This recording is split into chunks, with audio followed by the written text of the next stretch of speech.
Paul K. Guillow was born in 1893 and was destined to become a United States naval aviator in the First World War. When he returned from Europe, he brought with him an interest in aviation-related toys. He later went to Worcester Polytechnic Institute, and yes, it is pronounced Worcester. He founded a company called Newcraft in 1926 in the family barn in Wakefield, Massachusetts. They made a line of display models. Following Charles Lindbergh's successful solo flight across the Atlantic, the public was mad for anything aviation. Paul's company capitalized on this with one of its earliest products, a card game called the Lindy Flying Game, which was introduced in 1927, and the next year they put out an aviation board game called Crash. But the real hit, which was thought to be a fad at the time, was a line of balsa wood model kits. The first line of Guillow's balsa non-flying shelf model kits. Each kit contained a 3-view plan, balsa wood cement, 2 bottles of colored dope, a strip of bamboo for wing and landing gear struts. And this was considered a relatively good value for such toys at the time. In 1933, demand for the kits were high enough to enable Paul to move out of the family barn where it had started and into its present-day location in Wakefield. The initial line of model kits sold all over the country, and during this time many more were added, including a line of 50-inch wingspan stick-and-tissue models that sold for $1.50. By this point, Paul Guillow was a recognized authority on aviation history and supplemented the production of his model airplanes with the publication of 4 aviation books. His first book, in 1941, was Tom's Book of Flying Models. This was followed by Flying Models, How to Build Them, in 1942, and in 1943 he put out Building an Airplane. Flying Model Airplane Plans was published in 1944. During World War II, the supply of balsa wood was cut off as it was needed to manufacture rafts and life jackets. This did not deter Paul from supplying his customers with model kits. Anxious to build any of the new aircraft that were coming out, Hellcats, Avengers, Stearmans, Corsairs, builders were forced to switch to paper, cardboard, and pine, although not always very successfully. Guillow's supported the war effort by supplying the armed forces with a number of drone aircraft to help U.S. gunners sharpen their skills. The 1950s saw a resurgent demand in stick-and-tissue models, which was a boon to Guillow's, but unfortunately Paul was not able to see it to maturity. He passed away in 1951. His wife, Gertrude, incorporated the company and became both president and treasurer. With the help of Paul's brother Roscoe and the company officers, they were able to keep Paul's dream alive. The Jetfire glider was introduced as the first glider to be mass-produced and packaged on high-speed package machines. Guillow's was not being idle. They were modernizing their facility and keeping up with the demand. Guillow's ability to manufacture these kits at a high rate of speed due to the modernization of their factory came at just the right time, as they were starting to be carried in chain stores as well as mom-and-pop stores.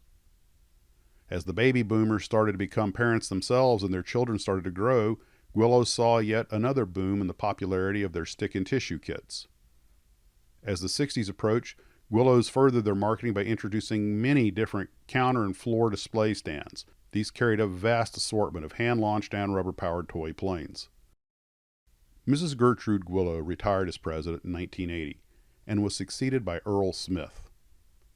Retiring in 1983, Earl passed the gavel to Vice President William Colwell. In the mid-1980s, Guillow's diversified its business and entered into the promotional products industry by custom printing messages on the wings of its inexpensive hand-launched gliders.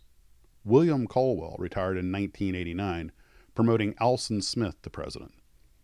Guillow's bought out Tiger Incorporated, a company that specialized in promotionals, and acquired foam products to enhance this division of its business. In 1994, Guillow's bought out its chief competitor, Comet Models. This purchase transformed Paul K. Guillow Incorporated into one of the world's largest toy and model aircraft manufacturers and created one of the most complete lines of flying toys available. In recent years, the company has converted to laser cutting of balsa parts, resulting in increased accuracy and making assembly easier. In 2009, Alson Smith returned to his former position as national sales manager and promoted Thomas Barker to the position of president. In 2011, the sales of Guillows were estimated between $5 and $6 million per year. Guillows has at least 69 stick and tissue kits in its catalog and several dozen slide-together flying toys. Many of the designs are unchanged from over 50 years ago, save for laser cutting upgrades and some other small tweaks. Paul Guillow's dream lives on in the company today. I personally have built at least a dozen of their kits, many of which were converted into radio control aircraft, although none of them ever survived their maiden flights. The joy was in the building and the flying and, well, perhaps even what followed. Have you built a Guillow's kit? What did you think? Do you like stick and tissue? I know I do. I hope you enjoyed this little presentation, and we'll see you next time.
For wing and landing gear struts.